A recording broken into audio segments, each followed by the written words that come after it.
दोस्तों, आज पेश है इंस्पेक्टर मनोज और खतरनाक योजना। ये कवर चित्र है दोस्तों।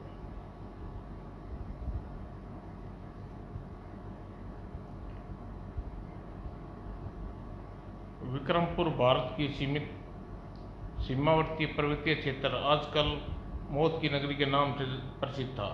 भय और आतंक का जबरदस्त लहर वहाँ के स्थानीय निवासियों के दिलो दिमाग पर इस कदर छाई हुई थी कि उन्हें इस क्षेत्र को छोड़कर जाना आरंभ कर दिया था।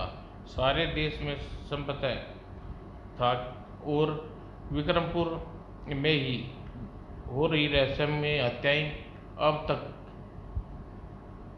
की गिनती 27 महत्वपूर्ण हत्याएं हो चुकी थी और बताया जाता था कि ये हत्याएं एक प्रेत लीला का परिणाम है। एक चुड़ैल जो प्रेत सुंदरी के नाम से प्रसिद्ध थी, विक्रमपुर पर कहर बरसा रही थी। स्थानीय पुलिस अपने बेहद आपको असहाय महसूस कर रही थी। ऐसी स्थिति में केंद्र सरकार ने मामले की गंभीरता को मद्देनजर रखते हुए अत्यंत कुशल, सुयोग्य और काबिल पुलिस ऑफिसर इंस्पेक्टर मनोज को इस रहस्यमय हत्याकांड का पर्दाफाश करने का दायित्व सौंपा। इंस्पेक्टर मनोज रात्रि के ठीक 8 बजे अपने असिस्टेंट वीर बहादुर के साथ विक्रमपुर के छोटे से रेलवे स्टेशन पर उतरा। सर, रेलवे स्टेशन के स्थानीय कब्रिस्तान सा दिखाई दे रहा है। चारों ओर अंधकार गहरा सन्नाटा व्याप्त है। कहीं कोई इंसान नहीं दिखाई देता। यहाँ तक कि कोई रेलवे स्टेशन पर हमारे सिवा कोई भी प्राणी नहीं है। हाँ, यह वास्तव में आश्चर्य की बात है। करीब 10 मिनट बाद उतरे। 10 मिनट हो गए, हमें रिसीव करने कोई नहीं आया, जबकि स्थानीय पुलिस अधिकारी हमारे यहाँ पहुँचने की सूचना दे दी गई थी। मेरे ख्याल से अब रेलवे स्टेशन बाहर चलिए और सामान उठाए। यहाँ का वातावरण ऐसा लगता है जैसे बाहर हमें पुलिस स्टेशन का रास्ता बताने वाला भी कोई नहीं मिलेगा। फिर भी बाहर निकलना ही है। लीजिए, यहाँ भी कोई टिकट चेकर नहीं है। देखिए, स्टेशन मास्टर के कमरे पर भी ताला झूल रहा है। खैर, बाहर चलो। बाप रे, यहाँ तो साए साए करती हवा के अलावा कुछ नहीं है। सच पूछो तो इस समय ऐसा महसूस हो रहा है जैसे संसार का तीसरा महायुद्ध शुरू हो गया है। अमेरिका ने न्यूटन बम गिरा दिया है, जिससे मकान और इमारत तो नष्ट नहीं होती, लेकिन पशु पक्षी इंसान का नाश हो जाता है। ठीक वैसी स्थिति है, केवल हम जीवित हैं सर। प्यारे हवलदार, आज पहली बार एहसास हो रहा है तुम अच्छे कल्पनाकार भी हो। मगर प्यारे, क्यों भूलते हो कि इन दिनों विक्रमपुर में प्रेत सुंदरी ने आतंक मचाया हुआ है। वह किसी न्यूटन बम से कम प्रभावशाली नहीं है। इस समय हम मौत की नगरी में हैं। मौत की नगरी में जीवन और बाहर की कल्पना करना विडंबना है। हमें स्टेशन से उतरे करीब 10 मिनट हो गए हैं। हम रिसीव करने वाला कोई नहीं आया, जबकि स्थानीय पुलिस अधिकारी तो हमारे यहाँ पहुँचने की सूचना पहले ही दी गई थी।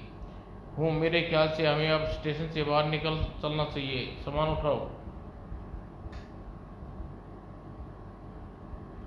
बाप रे, मैं तो भूल गया हम चुड़ैल के शहर में आ गई। अब तो सचमुच डर लगने लगा। अगर ये सुनसान सड़क पर हम भूतनी ने हमें दर्द दबोचा तो क्या होगा सर? सारी टाई फिश हो जाएगी और हिंदुस्तान की आबादी 2 इंसानों की गिनती कम हो जाएगी। हे भगवान, हमें वापस चलना चाहिए सर, इसी में भलाई है। तुम्हारा नाम वीर बहादुर सिंह नहीं, डरपोक सिंह होना चाहिए। नाम में क्या होता है सर? भूत प्रेत आदमी, बहादुरी भला कहाँ विषाद गोया। तुम यकीन करते हो कि क्षेत्र में वास्तव में? क्यों न करूँगा सर, मेरा तो सारा खानदान भूत प्रेतों के अस्तित्व को मानता है। एक बार का किस्सा है। बस फिलहाल तुम्हारे किसी कहानी को सुनने का मूड नहीं है। जरा वहाँ देखो, बरगद के पेड़ के नीचे सोने वाला इंसान कदापि विक्रमपुर का सबसे बहादुर इंसान लगता है। ऐसे खामोश और सुनसान वातावरण में हमें पुलिस स्टेशन का मार्ग बता सकता है, चलो। जैसे ही दोनों उसके निकट पहुंचे, हाँ हाँ दिल्ली के बाबुओ, वापस चले जाओ। जान की सलामती चाहते हो तो मौत की नगरी से दफा हो जाओ, वरना वह चुड़ैल तुम्हें मार डालेगी तुम्हें। बाप रे सर, ये इसे तो आप निमटिए, जिन है। हाँ मैं जिन हूँ, देखो, हा हा हा। सर बचाओ, हा हा हा, भाग जाओ, मैं कहता हूँ भाग जाओ। तभी, सर आप यहाँ, मैं आपको इंस्पेक्टर मनोज घूमा, तुम, मगर वह कौन है? कौन? सामने तो कोई नहीं है सर। इंस्पेक्टर मनोज वापस घूमा, उसे देखा, विस्मित हो गया, और रहस्यमय व्यक्ति वहां से गायब था। अरे अरे, अभी तो यहाँ था, एक पल में कैसे गायब हो गया? यह कैसे संभव हो सकता है? मगर वह था कौन? मालूम नहीं। अपने आप को जिन कह रहा था। वह किसी भयानक शकल सूरत वाले जिन जैसा ही था, मगर आश्चर्य है, इतनी जल्दी गायब कैसे हो गया? सर, सर आपने उस रहस्यमय व्यक्ति को क्या उस बरगद के पेड़ के नीचे देखा था? हाँ, वह उसी पेड़ के नीचे सोया हुआ था। यह बरगद का पेड़ भूतों का बसेरा है। आप एक खतरनाक जगह पर खड़ी हैं, कृपया आप जल्दी यहाँ से चलिए। खतरनाक जगह? मैं आपको इस संबंध में सविस्तार बात बताऊंगा, मगर पहले यहाँ से चलिए। यह स्थान सुरक्षित नहीं है, जीप सड़क पर खड़ी है। ठीक है। अगले दिन विक्रमपुर पुलिस चौकी में साथ बने एक गेस्ट हाउस डाइनिंग रूम में। अब बताइए इंस्पेक्टर विनय, हम वह आदमी रात को गायब कैसे हो गया था? यह तो नहीं मालूम सर, लेकिन कहते हैं सर्वप्रथम 1 मई की अंधेरी रात को वह चुड़ैल जिसके संबंध में आप यहाँ आए हैं, वह बरगद के पेड़ के नीचे दिखाई दी थी। सविस्तार बताओ। सर, जमींदार घराने की रूपा नाम की युक्ति ही वह चुड़ैल है। जमींदार घराने की अंतिम वारिस थी। अब वह बेता दौलत की स्वामी थी। वैसे रूपा एक बड़ी बहन भी थी, जिसकी शादी हो चुकी थी, मगर उसका पति उसके साथ जमींदार की हवेली के घर में घर जमाई बनकर रहता था। एक दिन उसी घर जमाई ने रूपा की बेहनता दौलत पाने के लिए हवस में उसका कत्ल कर दिया। ऐसा विक्रमपुर में प्रसिद्ध है। जब उसी रूपा की अतृप्त आत्मा विक्रमपुर पर कहर बरसा रही है, क्योंकि गांव वाले ने झूठी गवाही देकर रूपा के कातिल को बचा लिया था। रूपा चंदन नामक अपनी बहन देवर से प्रेम करती थी। चंदन रूपा के कत्ल के बाद दुखी होकर विक्रमपुर छोड़कर चला गया, मगर न जाने क्यों बाद में 1 मई की रात वह वापस शहर से गांव लौटा, तो उसी बरगद के पेड़ के नीचे रात को जहाँ प्रेत मिला था, उसे किसी स्त्री ने करुण भरी आवाज सुनाई दी। जब वह घुड़सवार करीब पहुंचा तो उसे वहाँ कोई दिखाई न दिया। वह युवती थी जो बरगद के पेड़ के नीचे खड़ी मुझसे पुकार रही थी, मगर अब न जाने कहाँ गायब हो गई। तभी चंदन चंदन, यह आवाज उस युवती की है जो कुछ देर पहले बरगद के पेड़ के नीचे मुझे पुकार रही थी, मगर वह कहाँ है? चंदन ने अपने घोड़े को बरगद के पेड़ के नीचे बांधा, आवाज का अनुसरण करने लगा। आवाज जानी पहचानी सी लग रही है, बड़ी अजीब सा नशा छा रहा है मुझे, पर समझ में नहीं आता कि वह कौन है। मुझे इस दिशा में चलना चाहिए। आवाज वहीं से आती प्रतीत हो रही है। चंदन, मेरे पास आओ चंदन। वह आवाज उसे कब्रिस्तान तक ले गई। उसने उसे पुकारने वाली व्यक्ति को देखा। रूपा, मगर तुम तो मर गई थी। मैं मरी नहीं चंदन, तुम्हारे जालिम भाई ने दौलत के लालच में मेरी हत्या कर दी। तब से मैं भटक रही हूँ। मुझे मालूम था कि तुम जरूर आओगे। आओ चंदन, मेरी बाहों में आ जाओ। चंदन, रूपा, मेरी प्यारी रूपा, यह तुम मेरे दांतों में गर्दन में दांत क्यों चुभा रही है रूपा? आह! इस घटना का एक चश्मित गवाह था, जमींदार परिवार का पुराना नौकर बिरजू, जो वह तांत्रिक सिद्धि पाने के लिए मोह में रात भर मसान साधना किया करता था। रात में मसान साधना के लिए वह उसी रात 4 बजे करीब पुलिस स्टेशन में इस हत्या की रिपोर्ट लिखवाई और पुलिस ने कब्रिस्तान में चंदन की लाश बरामद कर ली। लाश का पोस्टमार्टम करवाया गया तो रिपोर्ट में कोई विशेष बात, जी हाँ, पोस्टमार्टम की रिपोर्ट आई वह आश्चर्यजनक थी। रिपोर्ट में कहा गया था चंदन की मृत्यु हार्ट अटैक से हुई है। हो सकता है कि अत्यधिक भयभीत हो जाने के कारण उसका हार्ट फेल हो गया हो। ऐसी स्थिति में लाश का दिल में छेद होना या जिगर का बढ़ना लाजमी है, जबकि ऐसा कुछ भी नहीं था। आईसी फिर पुलिस ने क्या कार्रवाई की? कानून को कोई ऐसी धारा नहीं है सर जिसके तहत प्रेतनी पर हत्या का मामला दर्ज किया जा सके। फिर चंदन की मौत हार्ट अटैक का परिणाम था। हत्या का मामला पुलिस ने दर्ज ही नहीं कर सकती थी। मगर वह कौन था जो हमें कल रात जिन के रूप में मिला फिर आश्चर्यजनक रूप से गायब हो गया? कदाचित वह प्रेत रूपा का एजेंट था। कल वाली घटना के मद्देनजर रखते हुए मैं दावे से कह सकता हूँ कि प्रेत लीला की आड़ में कोई खतरनाक अपराधी गिरोह इस खास मकसद से यहाँ सक्रिय है।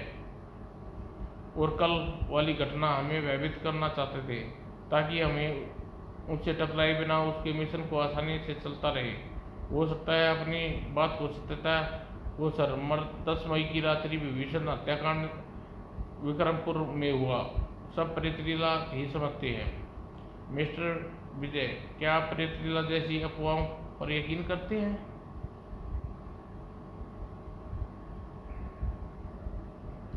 करता तो नहीं था सर, मगर विक्रमपुर की घटना चक्रों ने विश्वास करने पर विवश कर दिया। मैं ही क्या, सभी ऐसा ही समझते हैं। ओ खैर, फिलहाल तुम इस 10 मई की रात का विवरण सुनाओ। भारतीय प्राचीन वस्तु संग्रहालय में संरक्षण स्थान पर सरकार स्वीकृति लेकर विक्रमपुर के पर्वतीय क्षेत्र की खुदाई आरंभ कर दी तथा इस संदर्भ में क्षेत्र से संबंधित घोषित कर दिया। खुदाई का ठेका एक प्राइवेट कंपनी को दिया गया। और सर बता दूं कि उस खुदाई के उद्देश्य से एक प्राचीन सभ्यता की खोज का था जो इतिहास के पन्नों पर स्थान न पा सकी। यह कब की बात है? करीब 1 महीना पहले की, अर्थात प्रेत लीला आरंभ होने से पहले। जी हाँ सर, खुदाई 15 अप्रैल से प्रारंभ हुई थी, जबकि प्रेत लीला का आतंक सर्वप्रथम 1 मई से फैला। आईसी, अब आगे कहो। वह 10 मई की भयानक रात थी। 30 मजदूर, एक टीम जिसके साथ कुछ गार्ड्स व इंजीनियर्स भी थे, पहाड़ी की गुफा के काफी भीतर जाकर खुदाई कर रहे थे। अचानक, प्यासी है धरती, प्यासा है आकाश, मैं प्यासी हूँ, आहा आहा। धीरे धीरे गीत मधुर का नशा छाता चला गया। परिणाम स्वरूप, आओ बाहर जाकर देखें कौन दुखियारी इतनी रात को गा रही है। कलयुग ठीक कहता है, चलो देखें, कलवा ठीक कहता है। सभी मजदूर ने अन्य व्यक्ति उठकर बाहर आ गए। आओ आओ, यहाँ तो कोई नहीं दिखाई दे रहा है, पर यह आवाज़ लगातार आ रही है। मजदूरों ने 4 की टोली बांट गई और खंडर में होने वाली इस स्वाभिमान आवाज़ की स्वामिनी को तलाशने लगे। हम सब इस गुफा में चलकर उसे तलाश करते हैं।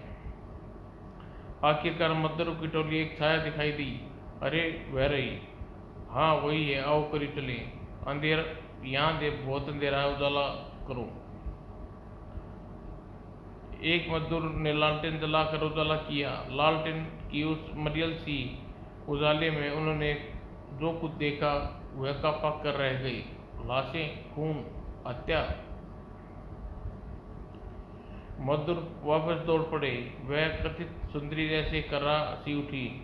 आह जालिमो, तुम भाग रही हो, मैं तुम्हारे लिए कब से यहाँ तड़प रही हूँ। तुम निरहुई मेरा तिरस्कार कर भाग रही हो। रुक जाओ, मेरी और देखो, मेरी आंखों में देखो, मेरे करीब आओ। भागते मजदूर एकाएक रुक गए। उसने प्रेतनी का स्वर उसकी ओर खींचते चले गए, जैसे उसकी जबरदस्त सम्मोहन विद्या में बंधी हो। आओ मेरे पास आओ, मेरी बाहों में आओ। प्रेतनी ने सभी को एक साथ अपने गले लगा लिया और अगले ही क्षण हृदय विदायक चीखों ने खंडर का जरा जरा कांप गया। अन्य मजदूर, इंजीनियर, सुरक्षा गार्ड ने भी वह चीख सुनी। जब वे वहां पहुंचे, अरे ये तो मर गई। वे तो हा, प्रेतनी ने उसे मार डाला। आओ तुम भी आओ, मेरे गले लग जाओ। खबरदार कोई आगे न बढ़े, इसने हमारे साथी को मार डाला। अब इसे यह जीवित नहीं बचनी चाहिए। फायर, धाएं धाएं। मूर्ख, तुम्हारे खिलौने से निकलने वाले अंगारे अब असर नहीं कर सकते। अब देखना तुम्हारा क्या असर करती हूँ। हम बेवकूफ हैं जो इस डायन पर अपनी गोलियां बर्बाद कर रहे हैं। जान से सलामती चाहते हो तो भाग निकलो, वरना यह सचमुच हमें मार डालेगी। नहीं, यहाँ कोई नहीं भागेगा। इस हत्यारिन को घेर लो, पकड़ो। भूत प्रेत आदि बकवास है। नहीं बाबूजी, यह वास्तव में चुड़ैल है। आप भाग लीजिए, वरना हम सब मारे जाएंगे। और इंजीनियर काफी रोकने फिर मजदूर नहीं, गार्ड न रुकी। तुम नहीं भागे बाबू, सचमुच बहुत बहादुर हो। तुम बहादुर मुझे बहुत पसंद आती हैं। आओ मेरे करीब आओ। रुक जाओ, मेरे पास नहीं आना। तुम तो स्वयं मुझे पकड़ना चाहते थे, फिर अब क्यों नहीं घबरा रहे हो? आओ मेरे पास आ जाओ। इंजीनियर ज्यादा देर प्रेतनी के सम्मोहन का विरोध न कर सका और इस प्रकार उस प्रेतनी ने 10 मई की रात 26 नरसंहार रात तय की। इन घटनाओं में इतना घातक आतंक फैल गया कि अधिकांश लोग अपने घर को छोड़कर अत्यंत चले गए। तब खुदाई का कार्य के लिए श्रमिक जुटाना असंभव हो गया, इसलिए पूर्ण पर्वतीय क्षेत्र में चल रही खुदाई बंद हो गई। उसके बाद वह प्रेतनी सुंदरी दिखाई दी या नहीं, और उसका कोई आतंक सामने आया? जी नहीं सर, 10 मई का आतंक उसका अंतिम आतंक था, यानी खुदाई बंद कर दिया गया और उसका आतंक भी समाप्त हो गया। जब खुदाई आरंभ होगी तो वह प्रेत सुंदरी उसने आतंक मचाया था। मैं आपका आशय नहीं समझा सर। क्या आप खुदाई के कार्य को उस प्रेतनी का संबंध जोड़ रहे हैं? बिल्कुल। फिलहाल तो मैं नहीं, लेकिन मैं चाहता हूँ पर्वतीय क्षेत्र की खुदाई एक बार फिर आरंभ की जाए, मगर अब इस कार्य के लिए मजदूर मिलने लगभग असंभव है। और सर, खुदाई का कार्य लगभग पुरातन विभाग खुदाई करवाना तो उनकी मर्जी पर निर्भर है। यह सब मैं कर लूँगा, लेकिन तुम्हारे लिए एक काम है। तुम पुलिस डिपार्टमेंट की ओर से कुछ चुस्त होशियार व्यक्ति को खुदाई काम के लिए तैयार करो और मुझे उस जगह ले चलो जहाँ 26 मजदूर मृत पाए गए थे। थोड़ी देर बाद यही जगह स्थान है। एक बात तो है इंस्पेक्टर, क्या इन सभी मृत मजदूरों की पोस्टमार्टम रिपोर्ट मृत्यु का कारण हार्ट अटैक बताया गया था? जी हाँ सर। ओह, फिर तो वास्तव में यह केस दिलचस्प साबित होगा। उसके बाद वहाँ से लौट पड़े। मूर्ख अपराधी, तुमसे हत्या करने के वक्त यानी सोचा कि क्या इतने व्यक्तियों को एक साथ सामूहिक हाथफैल हो सकता है। इसका अर्थ यह हुआ कि मजदूरों को हत्या किसी प्रकार उसके शरीर में ऐसा विष प्रविष्ट कर देने से हो गई है जिससे प्रभाव से मनुष्य मरता। तो पोस्टमार्टम की रिपोर्ट में मृत्यु का कारण हार्ट अटैक बताया जा सकता है, और ऐसे विष का नाम मैं जानता हूँ, आर्सेनी। एक ऐसा विष है जो मनुष्य को हार्ट अटैक का कारण बनता है। निश्चित रूप से मजदूरों की मृत्यु आर्सेनिक से हुई है, जिससे पोस्टमार्टम करने वाले डॉक्टर समझ न सके। और वह सनकी नाम का यह विष, आर्सेनिक नाम का यह विष इतना तीव्र होता है कि सुई आलपिन की नोक पर विष लगाकर यदि आलपिन किसी को चुबो दी जाए तो वह व्यक्ति मर सकता है। यकीनन मजदूरों के रक्त में आर्सेनी विष इसी प्रवृत्ति से प्रविष्ट करवाया गया होगा और महत्वपूर्ण प्रश्न यह है, प्रेत लीला का उद्देश्य क्या है? यदि उसका उद्देश्य खुदाई करने के वाले मजदूरों में दहशत फैलाकर खुदाई का कार्य बंद करवाना था, निश्चित रूप से उसके स्थान पर कोई बड़ा रहस्य है। जहाँ खुदाई चल रही है, अगर वहाँ खुदाई दोबारा आरंभ की हो जाए तो अपराधी अवश्य बौखला जाएगा और उसे बंद कराने का प्रयास करेगा। हो सकता है इसी प्रयास में कानून के शिकंजे में फंस जाए। मैं जल्दी ही खुदाई आरंभ करवाऊंगा। संभवतः वह प्रेत सुंदरी दोबारा खुदाई होती देखकर प्रकट होगी। और कुछ दिनों बाद विक्रमपुर की पर्वतीय क्षेत्र पर 15 मजदूर खुदाई की टीम खुदाई का कार्य में जुट गई और विक्रमपुर के स्थानीय क्षेत्र पर एक गुप्त स्थान पर एक कहाँ घुसे चले आ रहे हो? मेरा जनरल से मिलना बहुत जरूरी है। मेरा कोड DX6 है। इसे आने दो गार्ड्स। Okay general. वह व्यक्ति उस समय रहस्यमय शैतान गलियारे से गुजरता हुआ एक बड़े हाल कमरे में पहुंचा। Here is number 6 general. All right number 6। लेकिन तुम इस कदर घबराए हुए क्यों हो? पहाड़ियों पर खुदाई आरंभ हो गई है सर। क्या बकते हो? मैं खुद अपनी आंखों से देख कर आ रहा हूँ जनरल। ओह, तो फिर से हिम्मत हो गई। इस बार कितने व्यक्ति हैं वहाँ? निश्चित तौर पर तो कुछ कहने जैसा 14-15 व्यक्ति करीब होंगे। तो फिर आज रात उन व्यक्तियों की मौत दी जाएगी। जनरल, वहाँ इंस्पेक्टर मनोज है ना? उसी ने खुदाई आरंभ करवाई है। इंस्पेक्टर मनोज किस गधे का नाम है? ध्यान आया। हाँ, वह दिल्ली वाला तू? हाँ इंस्पेक्टर मनोज हूँ। हाँ हम। लेकिन मैं कहूँ, इतनी शीघ्र खुदाई दोबारा कैसे शुरू हो गई? खैर, निपट लिया जाएगा उस चूहे से भी। लेकिन जनरल, वह बहुत खतरनाक है। हाँ, तुम हमारी शक्ति से भरोसा नहीं? तुम निश्चित होकर अपना काम जारी रखो, सब ठीक हो जाएगा। जाओ। नंबर 6 के जाने के पश्चात जनरल ने अपनी मेज पर लगी एक टीवी स्क्रीन को बटन दबाकर प्रकाश में किया। सीधी विशाल स्क्रीन पर एक युवती का चेहरा उभरा। 111 मिस सुल्ताना, पर्वतीय क्षेत्र पर खुदाई आरंभ हो गई है। अरे इतनी जल्दी? ओह समझी, यह सब उसी शहरी इंस्पेक्टर मनोज के इशारे पर हुआ है। आप निश्चिंत रहे जनरल, मैं उसका खून पी जाऊंगी। मेरा जादू से बच नहीं सकेगा। मुझे तुमसे यही उम्मीद है।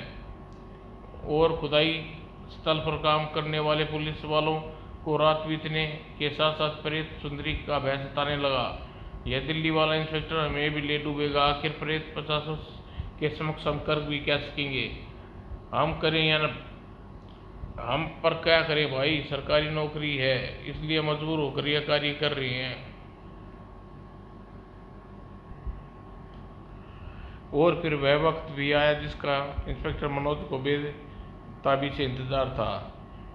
प्यासी है धरती, प्यासा है आकाश, प्यासी हूँ मैं, आओ जाओ ना।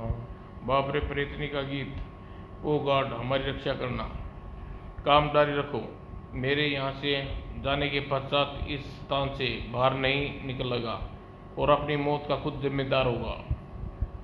ठीक है सर, ऐसा ही होगा। मगर यह आवाज़ को अपनी ओर खींच रही है। हम स्वयं बेबस महसूस कर रहे हैं। इंस्पेक्टर मनोज में पहले ही अभ्यास था और प्रेतनी के सम्मोहित कर देने वाली आवाज़ से अपने शिकार को बुला लेती है। इस स्थिति में निपटने के लिए पूरी तरह तैयार होकर आया था। अब वह आवाज़ तुम्हारे परेशान नहीं करेगी। और इंस्पेक्टर मनोज ने हाथों हाथ में थपे टेप रिकॉर्ड का बटन दबाया। अगली पल मधुर संगीत खंडर में गूंज उठा। यह मधुर संगीत तुम्हारे मनोरंजन करेगा, लेकिन मेरी चेतावनी तुम्हें हर हाल में याद रखनी होगी। किसी भी तरह खंडर से बाहर नहीं निकलोगे, समझ गए ना? हवलदार बहादुर, तुम भी मेरे साथ आओ। Yes sir. सिर दी, वह जो भी है इसी खंडर में है। पहले तुम भीतर जाओ। मैं रहम करो, मुझे अपनी जोरू का इकलौता पति हूँ। यकीन करो तुम्हारी जरूर विधवा नहीं होगी, और आज तुम्हें यह भी साबित कर दोगे कि तुम्हारा नाम वीर बहादुर है। ओह ऐसी बात है, तभी तो भीतर जाकर उस चीटी चोटी पकड़ कर बाहर खींच कर लाता हूँ उसे। सुनो, वह एक खतरनाक जादूगरनी है, लेकिन आंखों में झांकने का प्रयास न करना, वरना उसके सम्मोहन में बन जाओगी, इसलिए सावधानी से भीतर जाना। आप मुझे डरा रहे हैं सर। खैर, नसीब का लिखा कौन टाल सकता है। खुदा हाफिज। लेकिन कुछ देर चलते रहने के पश्चात, आओ मेरे करीब आओ, देखो मैं तुम्हारी राह देख रही हूँ, लेकिन तुम आए भी तो अकेले। ओह शायद यही वह चुड़ैल है। लेकिन जैसे भी उस नज़रें से नज़र टकराई, बाप रे कितना तीव्र प्रकाश है इसकी आंखों में। लेकिन यह मैंने क्या किया? मैंने इंस्पेक्टर मनोज ने मना किया था इसकी आंखों में देखने के लिए। अब मुझे प्रतिशोध की भावना खत्म होती जा रही है। मेरे कदम खुद ब खुद उसकी ओर बढ़ रहे हैं। आह, मेरी बाहों में आ जाओ। अचानक, सांप सांप सांप बचाओ, सांप सांप। हा हा, कहाँ हा कैकेल, क्या कहने प्रेतनी जी। प्रेतनी होकर आप एक साधारण सांप से डर गई। अरे सांप सांप बचाओ। जैसे ही वह बाहर को आई, खबरदार प्रेतनी जी, भागने की चेष्टा की तो गोली से खोपड़ी में धंस जाएगी, क्योंकि मैं जानता हूँ तुम्हारी बुलेट प्रूफ कवच नेत्व के कारण तुम सुरक्षित हो। इंस्पेक्टर मनोज, ठीक पहचाना प्रेतनी जी, तुम्हारा नाटक खत्म हुआ। भलाई इसी में है कि स्वयं को कानून के हवाले कर दो। भागने की कोशिश तुम्हारे लिए जानलेवा सिद्ध होगी, क्योंकि मेरा निशाना सदैव अचूक है। अगले ही पल प्रेतनी ने जबरदस्त फुर्ती दिखाते हुए अपने वस्त्रों में कोई वस्तु निकाली, और अगले ही पल एक विस्फोट के साथ वातावरण में धुएं भर गया। वो धोखा, और हवलदार बहादुर भी वहां पहुंचा, और उस ओर ही गई है। उसके पदचिन्ह मेरा मार्गदर्शन करेंगे उधर अपराधियों के अड्डे के। इस बार मैं नाकाम हुई जनरल। क्या भक्ति हो, जानती हो तुम्हारी यह सफलता हमारा कितना बड़ा नुकसान हो सकता है। प्लीज जनरल, यह सब बात की बातें बाद में कीजिए। इंस्पेक्टर मनोज मेरे पीछे लगा है, वह किसी भी समय यहाँ पहुँच सकता है। ओह खैर, उससे अब स्वयं निपटूंगा। तुम जाओ 001। और इंस्पेक्टर मनोज ने पच्चामों का पीछा करता हुआ काफी दूर निकल आया। अचानक, अरे यह क्या? कदाचित घास फूस, पत्ते, सूखी जमीन, दलदल। मुझे जानबूझकर पश्चिनों के फ्रेम में देखकर दलदल में फंसाया गया। मौत के करीब देखकर इंस्पेक्टर मनोज मस्तिष्क में तेजी से क्रियाशील हो उठा, लेकिन रक्षक सामग्री इंस्पेक्टर मनोज के पास हमेशा मौजूद रहती है। और इंस्पेक्टर मनोज ने रस्सी का फंदा बनाकर पेड़ की शाखा पर उछाला। भगवान का शुक्र है, पहली ही बार में फंदा शाखा में फंस गया। बाहर निकलना चाहिए। वह दलदल के गड्ढे से बाहर निकल ही रहा था कि दो इंसानी आंसुओं ने उसे सहारा दिया। बाबा तुम, शुक्रिया। कदाचित तुम दलदल में फंस गए, बाहर निकल आओ बेटा। कहीं यह बूढ़ा प्रेत एंड पार्टी का सदस्य तो नहीं? अपनी योजना को असफल होते दिखावे में मेरी मदद के लिए पहुंचाओ। किसी नई चाल के तहत समझा जाए इसे दोस्त या दुश्मन। क्या सोच रहे हो बेटा? क्यों तुम उस खतरनाक प्रेतनी से टकराते हो? वापस लौट जाओ, तुम्हारी भलाई है। बूढ़े द्वारा वापस लौट जाने की सलाह दिए जाने पर इंस्पेक्टर मनोज चौंका। यकीन यह दुश्मनों का साथी है। हाँ बेटा, तुम नहीं जानते कि तुम इस प्रकार के खतरे से खेल रहे हो। शायद तुम नहीं जानते बाबा, खतरों से खेलना मेरा स्वभाव नहीं। मेरा नाम है इंस्पेक्टर मनोज। मैं विक्रमपुर में इसलिए आया हूँ कि यहाँ उस आतंक का और जो वातावरण बना है उसे दूर कर सकूँ। तभी हवा का तेज झोंका आया। उसने इंस्पेक्टर मनोज को चौंका दिया। तुम्हारी दाढ़ी नकली है, मैं पहचान गया हूँ। तुम वही शख्स हो जिसको रात को दिन बनने की चेष्टा में हमें डराया था। ओह मैं रहस्य खुल जाने के कारण वह बूढ़ा तेजी से दौड़ा। खबरदार, अगर एक कदम भी आगे बढ़ा तो गोली तुम्हारे जिस्म को बीन डालेगी। इंस्पेक्टर मनोज, मैंने तुम्हें बहुत कोशिश की, तुमसे टकराव ना हो पाए। अब मजबूरी में अपने चारों ओर देख लो। ओह, हाथ ऊपर उठा लो इंस्पेक्टर मनोज, तुम्हारी सीम भलाई है। ओह, यह प्रेत लीला का नाटक तुम्हारा रचा हुआ है? हाँ, अब तुम्हें मर जाना है इंस्पेक्टर मनोज, इसीलिए रहस्य खोल रहा हूँ। वह नाटक मैंने ही रचा। कृपया कर मरने वाले की ख्वाहिश और पूरी कर दो, ताकि मरते वक्त मेरे मन में मलाल न रहे। आखिर तुम इस प्रेत लीला रचने का उद्देश्य क्या है? मरते वक्त क्यों है हैरान होना चाहते हो इंस्पेक्टर? खैर, हम तुम्हें लिए चल रहे हैं उस स्थान पर, तुम स्वयं देखकर हमारे उद्देश्य को अनुमान लगा लोगे। अचानक एक विचार आते ही मनोज के दिमाग में करुणा, कहीं तुम पाकिस्तानी एजेंट तो नहीं? मनोज की बात सुनते ही बूढ़े ने नकली बाल, दाढ़ी, मूछें, लिबास उतार दिया और अगले ही पल एक सैनिक अफसर नजर आने लगा। वेल इंस्पेक्टर, यही मेरा वास्तविक रूप है। अकेले ही नहीं, बल्कि तुम्हारा सारा मुल्क हैरान रह जाएगा जब इत्तेफाक से उसे पता चलेगा कि विक्रम पर्वत पर हम क्या कर रहे हैं। चलो हमारे साथ। इंस्पेक्टर मनोज निर्विरोध उसके साथ चल दिया, किंतु अभी वह कुछ ही कदम बढ़ा था कि अचानक दाएं दाएं दाएं।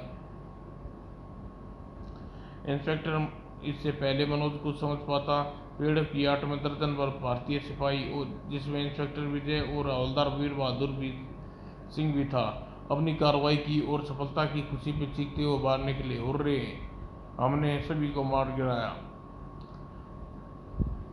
हवलदार बहादुर के होते हुए कोई हर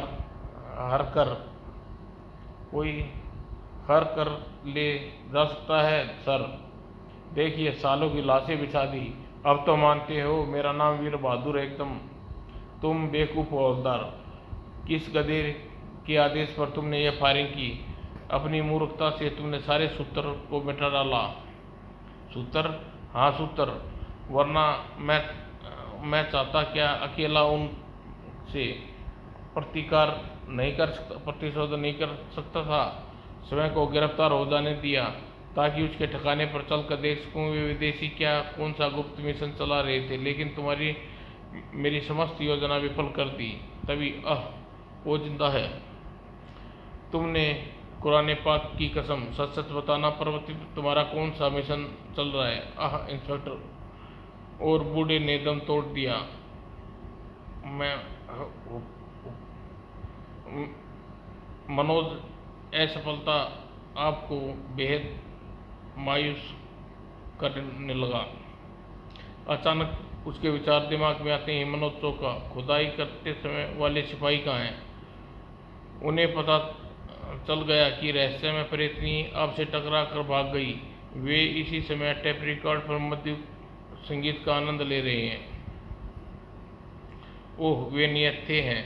उनकी सुरक्षा के लिए तैनात सिपाही इस वक्त यहाँ खड़े हैं। तुमने मेरे एक आदेश की अवहेलना की, तुरंत ही वापस लौटकर कदाची उनका जीवन खतरे में है। इंस्पेक्टर मनोज के शब्द उन्हें झंझोर कर रख दिया और अगले ही क्षण वे वापस खुदाई स्थल पर दौड़े। लेकिन वही हुआ जिसका डर था। खंडर में खुदाई चल रही थी। 8 सिपाही मजदूर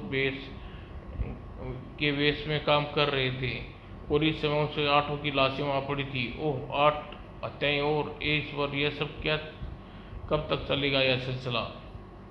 अचानक गुस्से में अधिकता से मनोज का चेहरा बेहद भयानक हो उठा। मैं आ रहा हूँ नरपिशाचों, भारत माँ की धरती पर तुमने रक्त रंजित कर डाला, इसका हिसाब देना होगा। तुम्हारे नापाक इरादों को कभी पूरा नहीं हो सकेंगे। इंस्पेक्टर मनोज अंधेरे में दौड़ता चला गया। लाशों को उठाने का प्रबंध कर इंस्पेक्टर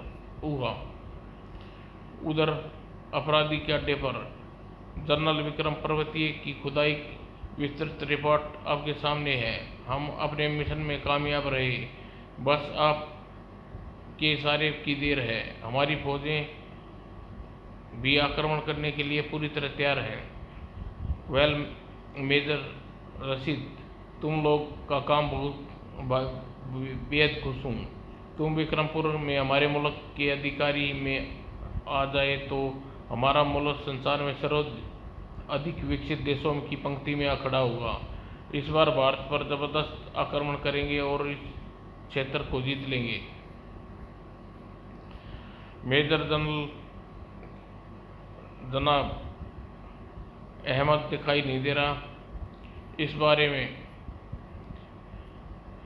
बारे में मैं आपको बताती हूँ जनरल। अभी कुछ देर पहले मिस्टर अहमद इंस्पेक्टर मनोज की झड़प हो गई। वो लड़ाई में जन्नत-नशीन हो गई, परंतु जनरल मैं उनकी मौत का बदला ले आई। उन्होंने हमारे 4 आदमी मारे थे। मैंने उनके खंडर में 8 आदमियों को मौत की नींद सुला दिया। अहमद की मौत का हमें अफसोस है, मगर जंग में सब चलता है। परंतु हम इस प्रोजेक्ट में तुम्हारी भूमिका भूल नहीं सकते सुल्ताना बेगम। तुमने प्रेतनी बनकर दहशत इस क्षेत्र में फैलाई है, दरअसल हमारी सफलता का सबसे बड़ा कारण है। यह इलाका सुनसान हो गया। पर्वतीय पर भारतीय पुरातन विभाग की खुदाई करवाई बंद हो गई। हमारा मिशन धल्ले से चल रहा है। हम जनरल उसे जरूरी हिदायतें देने लगा। उधर इंस्पेक्टर मनोज दोबारा उस स्थान पर पहुंचा जहां मृतक सिपाही की तलाशी ली। तलाशी में बूढ़े की जेब से एक ऐसा सूत्र मिला जो चौंक पड़ा। हे ईश्वर, भारत की धरती पर इतना जबरदस्त षड्यंत्र, साधारण सी प्रेतलीला के पीछे इतना जबरदस्त षड्यंत्र हो सकता है, सोचा भी नहीं जा सकता। अगर यह 24 घंटे में भीतर यह कार्रवाई कारगर उपाय न किया गया तो भारत जबरदस्त आक्रमण होगा और विक्रमपुर के दुश्मन के कब्जे में चला जाएगा। नहीं, ऐसा मैं अपने जीते जी हरगिज नहीं होने दूंगा। तभी दुश्मन के कुछ वर्दधारी सैनिक साथियों के साथ लाशें उठाने वहां पहुंचे। हैंड्स अप इंस्पेक्टर, तुम अगर फिलहाल मरना नहीं चाहते तो हमारे साथ चलो। यदि इंस्पेक्टर मनोज चाहता तो आसानी से उनसे निपट सकता था, मगर वह स्वयं ही गिरफ्तार होकर शत्रु के सदर मुकाम तक पहुंचना चाहता था, इसलिए वह चुपचाप उनके साथ चल पड़ा। लेकिन कोई भी यह न देख वह समझ सका कि इंस्पेक्टर मनोज ने चलते हुए जूते की एड़ी को विशेष प्रकार के दाएं बाएं घुमा कर चल रहा था, जिससे नरम मिट्टी पर विचित्र प्रकार के निशान पड़ रहे थे। दरअसल ये निशान एक प्रकार का गुप्त में संकेत थे, जिसमें हवलदार बहादुर बेखूबी समझ जा सकता था। और काफी देर चलने के पश्चात, अब रुक जाओ इंस्पेक्टर। एक स्थान पर वे सभी रुक गए। पत्थरों का बना एक बड़ा चबूतरा था। इंस्पेक्टर मनोज, तुम जैसा मूर्ख व्यक्ति हमने आज तक नहीं देखा। यह जानते हुए कि क्षेत्र में हमारा बहुत बड़ा कब्जा है, तुम्हारे ही आदमियों की लाशें के पास अकेले खड़े थे। अपनी इस भूल की तो इस समय सजा भुगतने जा रहा हूं मैं। वैसे अगर मैं गलत नहीं कह रहा तो तुम पर्वत सहित समस्त विक्रमपुर के भीतर खोदकर खोखला कर दिया। क्यों? तुम्हारा विचार सही है इंस्पेक्टर, लेकिन जानते हो यह खुदाई क्यों करवाई गई है? वह चबूतरा सैकड़ों फीट नीचे जाकर समतल जमीन पर टिक गया। इंस्पेक्टर मनोज एक जगह देखकर आश्चर्यचकित रह गया। जमीन के नीचे पूरा नगर आबाद था। सैकड़ों मजदूर जगह जगह पर खुदाई करते दिखाई दे रहे थे। एक शीशे के कैबिन भी बना हुआ था, जिसमें कुछ वैज्ञानिक इंजीनियर विभिन्न प्रकार की मिट्टी के नमूने लेकर कोई खास प्रयोग कर रहे थे। कदापि विक्रमपुर की धरती के गर्भ में यूरेनियम का भंडार है। क्यों, मैंने गलत कहा? नहीं, तुमने बात बिल्कुल कैसे मालूम होगी? यह कागज से। काश मैं सरकार को एहसास हो जाता कि देश की धरती में दफन अनमोल खजाना हमारा खोटी नियत वाला पड़ोसी लूट रहा है। ओह, कदाचि यह डॉक्यूमेंट तुम्हारे मेजर जनरल अहमद की तलाशी लेने में मिला होगा। खैर, जब तुम्हारी सरकार को इस बात का पता चलेगा तब तक अनमोल खजाने पर मुल्क का कब्जा होगा। यह देखो इंस्पेक्टर, इस शीशे के कैबिन में उच्च श्रेणी का यूरेनियम है, जिसे हमारे वैज्ञानिक विक्रमपुर की खुदाई से निकाला है। केवल कीमत अरबों डॉलर है। अरबों डॉलर यूरेनियम को निकाला जा सकता है, तुम्हारी सरकार को सपने में गुमाना होगा। विक्रमपुर नाम के छोटे सी भूमि के टुकड़े की गर्भ में यूरेनियम का इतना बड़ा भंडार हो सकता है, तुम्हारी सरकार अपनी भूमि में दफन प्रकृति के अपार खजाने की आंखें मूंदे बैठी है। हाँ, तुम्हारी सरकार ने जब इस क्षेत्र में खुदाई कराने की कराई तो सबको संदेह हुआ कि यहाँ यूरेनियम होने की भनक उसे लग चुकी है, मगर यह तुम्हारी सरकार द्वारा कार्रवाई खुदाई के कारण हमें पता चला कि वह हंसते खेलते हमारे पेट में बल पड़ गई। तुम्हारा पुरातन विभाग इस क्षेत्र में खुदाई इसलिए करवा रहा था कि उसे उम्मीद थी किसी गुप्त प्राचीन सभ्यता के बारे में संसार को जानकारी दे सकेगा। बहरहाल हमारे पुरातन विभाग द्वारा कराई गई जाने वाली खुदाई के बारे में प्रयोग के लिए खतरनाक सिद्ध हो सकती थी, इसलिए हो सकता था तुम्हारा मिशन का भांडा फूट जाता। इसलिए तुमने प्रेत सुंदरी का नाटक फैलाया और अत्यंत अनगणित हत्याएं करवा कर उस खुदाई को रुकवा दिया। इस प्रकार तुम्हारा मिशन अथवा मिशन धड़के से चलता रहा और आज तुम 100% सफल हुए और तुम इस अमूल्य भूमि को पाने के लिए भारत पर आक्रमण करने की योजना बना रहे हो। वाह वाह, बहुत खूब। अगर यह बात तुमने अनुमान में ही कही है तो हम कहेंगे तुम्हारा अनुमान लगाने का जबरदस्त आइडिया जबरदस्त है इंस्पेक्टर। अच्छा, अब बाकी बातें इंस्पेक्टर, जल्दी तुम्हारी मुलाकात हमारे जनरल से होगी। सिद्ध सैनिकों ने मनोज को अपने जनरल के कमरे में लेकर पहुंचे। सर, हम अपने साथियों की लाशों को ले आए, साथ में इंस्पेक्टर हमारे साथ है। अगर तुम जीवित रहना चाहते हो तो इंस्पेक्टर इसी वक्त इस्लाम धर्म ग्रहण कर लो और अपनी सेवाएं हमारे मुल्क के लिए स्थगित कर दो। हम तुम्हें जीवन की वह हर सुख सुविधा देंगे एवं मुहैया करवाएंगे इस दुनिया में उपलब्ध है। धन्यवाद जनरल, यह काम शायद तभी संभव हो सकता है जब तुम आत्महत्या कर लो, लेकिन आत्महत्या करने से पहले यह भी अच्छी तरह सोच लेना, एक सच्चा हिंदुस्तानी मुल्क से कभी गद्दारी नहीं करता। ले जाओ, इसे कैद खाने में डाल दो, इसकी तकदीर का फैसला हम शाम को करेंगे। उधर पुलिस चौकी में बैठा हवलदार वीर बहादुर सिंह अपने अचानक चौंक पड़ा। अपने मस्तिष्क में झंझनाहट महसूस करी, उसके मस्तिष्क में केंद्रित किया और इंस्पेक्टर मनोज के निर्देश सुनाई देने लगे। अचानक, तुम्हें क्या हुआ हवलदार वीर बहादुर? इंस्पेक्टर मनोज, मुझे एक गुप्त संदेश भेजा रहा है। गुप्त संदेश? मगर किस माध्यम से? तुम्हारे पास कोई वायरलेस सेट वगैरह तो है नहीं? ओह नहीं, ऐसी बात नहीं है। दरअसल इंस्पेक्टर मनोज टेलीस्कोप विद्या का ज्ञाता है। वह दुनिया के किसी भी हिस्से में मुझसे संपर्क स्थापित कर अपनी बात कर सकता है। उसे टेलीफोन संदेशों से मेरा अनुमति ग्रहण कर लेता है। क्या सचमुच इंस्पेक्टर मनोज इंसान अजूबा? क्या तुम संदेश भेजा रहा है? वह सब मैं बाद में बताऊंगा। पहले आप मेरे साथ विक्रमपुर सैनिक छावनी में चलिए। देश के आक्रमण होने वाला है, सेनाओं को अलर्ट करना बहुत जरूरी है। मैं समझा नहीं वीर बहादुर, कौन सा देश हमारे देश पर आक्रमण करने वाला है? ओह, समय नष्ट न कीजिए मिस्टर विजय, कदापि इंस्पेक्टर मनोज की जान भी खतरे में है। जल्दी ही जीप निकालिए। और फिर इंस्पेक्टर विजय ने कोई प्रश्न न किया और जल्दी से जाकर जीप निकाल लाया और एक पल में जीप की रफ्तार दौड़ाते विक्रम सिंह सैनिकों की छावनी की ओर जाने लगा।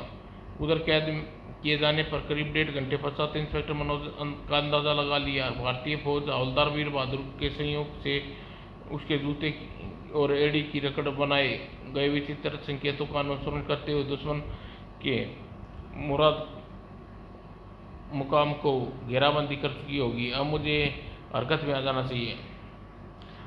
एक गिलास पानी मिलेगा भाई साहब? प्यासे गले में कांटे पड़ गए हैं। हाँ, पहला इस्लाम धर्म ग्रहण करो इंस्पेक्टर, पानी बाद में मिलेगा। अच्छी बात है, मैं तैयार हूँ, मुझे अपने जनरल के पास ले चलो। हाँ हाँ हाँ, अब आए रास्ते पर। मूर्ख, जरा बाहर तो निकाल, फिर तुझे बताऊंगा धर्म और माँ बाप किसे बदलते हैं। इंस्पेक्टर मनोज 3 सैनिकों की सुरक्षा में बाहर निकला और अगले ही पल डिशूं डिशूं डिशूं शोर सुनकर आसपास खड़े सुरक्षाकर्मी भी भागते हुए पहुंचे। इंस्पेक्टर मनोज ने बेहोश हुए सैनिक की स्टेन गन उठाई अतः और कुछ देर बाद अगर चाहती हो कि मौत का यानांगा नाश बंद हो तो ईमानदारी से अपने हाथ ऊपर उठा लो, दीवार की तरफ मुंह करके खड़े हो जाओ। सैनिकों ने तुरंत हथियार फेंक कर दीवार की ओर मुंह करके खड़े हो गए। उधर जनरल दुश्मन के आला सैनिक अफसर अपनी विजय के उपलक्ष्य में जश्न में व्यस्त थे। जाम से जाम टकरा रहे थे। सुल्ताना बेगम साकी बनी पिला रही थी, तभी उनके रंग में भंग पड़ गया। जनरल, हम हम हमको इंस्पेक्टर मनोज ने समस्त प्रोजेक्ट स्थल पर कब्जा कर लिया है, सिपाहियों से आत्मसमर्पण करवा लिया और बाहर से खबर आई है कि हजारों भारतीय सैनिकों ने सदर मुकाम को चारों ओर से घेर लिया है। क्या बकते हो, ऐसा कैसे हो सकता है? क्यों भाई महफिल वालों, क्या ऐसा हो सकता है?